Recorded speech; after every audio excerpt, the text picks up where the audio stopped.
Saurare barkanmu da saduwa a wannan tasha tamu wanda ake koyan darasin yadda ake haɗa application na Android application. To, kamar yadda kuka sani dai kafin nan a fara haɗa Android application dole ya kasance a ce akwai waɗansu softwares wadda su ne za a iya amfani da su domin a ga cewa an haɗa wannan Android application.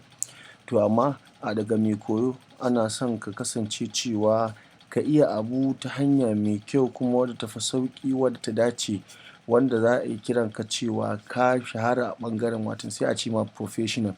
To, kamar yadda kasance cewa ana dai buƙatan dai wanda ke son ya iya development ɗin Android application da ya lazimci aiki da Android Studio watan shi ne official software wadda su kamfanin Android ɗin suka sake domin a iya haɗa applications ɗin. To, ya za mu iya saukar da wannan software ɗin? Yanzu ka buɗe browser ɗinka, wato ina amfani da Chrome kamar da mai kallo yake kallo. To da ka zo nan za ka iya searching sai ka rubuta Android Studio kamar yadda ake gani ina rubutawa Android Studio gashi. In ka rubuta sai ka danna search, da ka danna search za a ga cewa idan kana da network mai ƙarfi ya dace a ce ya fara watakan loading kamar yadda ake gani.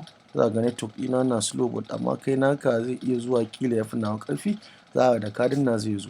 To, kamar yadda mai kallo ke kallo zai ga cewa a nan gurin gashi nan shi ne ke a sama.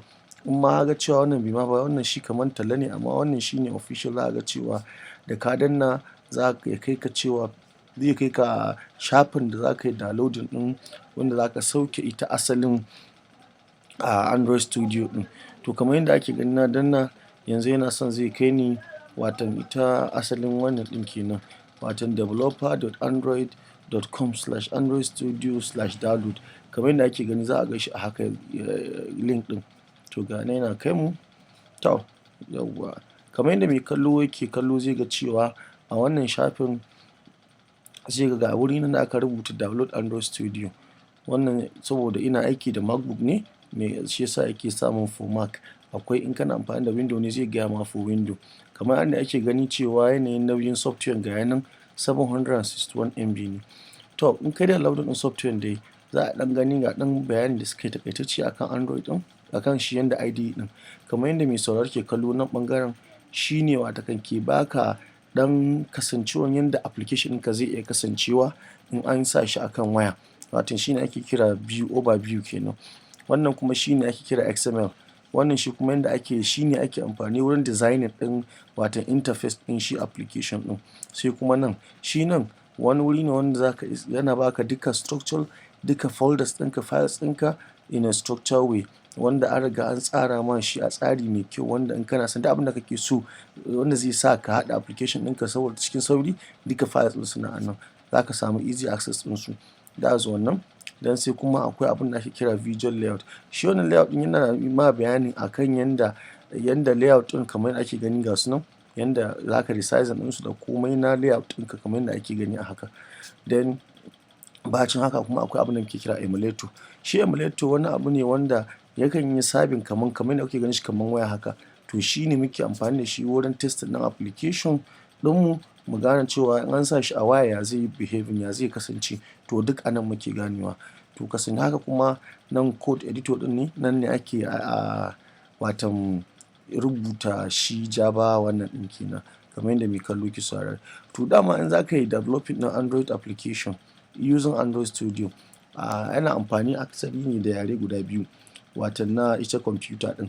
Akwai yaren da muke kira watan XML ɗin, wannan wanda na fara faɗi a farko nan wanda shi nake amfani da shi wurin design ɗin interface ɗin.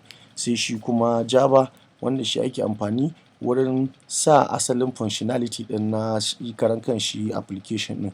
Idan an danna misali an ɗan danna button to me zai faru duk a nan ake rubuta shi. Idan kuma mutum ya danna picture ne me zai faru duk a nan gurin ne za ka yi define ɗin shi. To, idan kuma mai kallo yana da lokaci zai iya dudduba waɗannan abubuwa duk ga resources nan wanda suna da shi zai iya ƙara dubawa domin ya ƙara samun wata ilimi a kansu. Idan kuma window kake da shi duk ga su nan su ma ka ga size ɗinsu nan suna a yanda suke wannan ɗinsu. To, in kuma offline component kake so watan wanda za ka iya saukarwa ka installing ba dole sai da shi ba, duk ga dai su nan. To duk wani resource da kake so duka na duk iya kalan wannan ɗin da kake so, OS ɗin da kake amfani da shi, duk ga nan a nan a rubuce. To mai kallon mu da sauraro, kamar yadda kake kallo a wannan tasha tamu mai albarka, ni already na riga na yi downloading, na yi installing ɗin Android Studio a cikin kwamfuta na. To darasin mu na gaba zai ƙunshi yadda za a yi run ɗin application ɗin shi Android Studio ɗin kenan, a ga cewa ya ake creating ɗin first application ɗinka. To mai kallo da sauraro, kar mu manta dai a iya liking da subscribing ɗin channel ɗinmu domin a ƙara samun kasasuka irin wayan bidiyo irin wannan wanda za su ilmantar da jama'a ta ɓangaren yadda za a ƙirƙira watan Android application. To sai mun haɗu a bidiyo na gaba.